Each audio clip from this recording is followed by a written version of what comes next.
At a funeral, this girl looked at the old man in the coffin and stared, nervously gulping, turned back to make sure. There was an identical old man sitting in the back. That old man came to her side and said to her, "Only you and your grandmother can see me. That was my wife. We lived together for 26 years, but now I have to go, because it's too soon to say goodbye to her. Too late to tell her how much I love her. She needs to know that. Will you tell her for me?"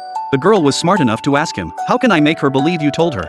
The old man smiled and leaned close to the girl's ear, speaking of the secret between him and his wife, and said she would believe it. The girl listened and went to the old lady, and repeated the old man's words. The old lady looked agitated as she listened. She couldn't hide her sadness.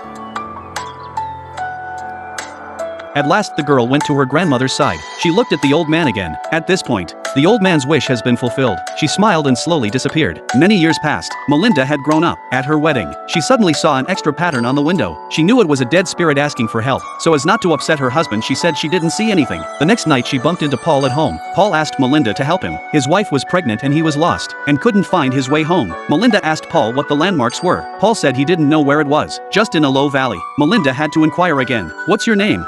He finished and disappeared into the darkness. Melinda found out after checking. It turned out that Paul was a sergeant. He had been missing in action during the Vietnam War. In fact, he was already killed in action, but on his deathbed, he was very concerned about his wife and unborn child, so he wandered the earth as a ghost. According to the investigation, Melinda found Paul's house. Coincidentally, a man came out at this time. She rushed forward to ask, "This man is Paul's child." But when Melinda asked him about Paul, little Paul was very surprised. Melinda had to put it off, and because it was the first time they met, she didn't dare to talk too much, so she excused herself and said she'd visit again. When she was about to leave, she saw there was a pregnant woman in front of Paul's house. That must be his wife. When a major event happens in a family, such as when a child is born, it will create a chain reaction in the undead world. No wonder Paul came to his senses.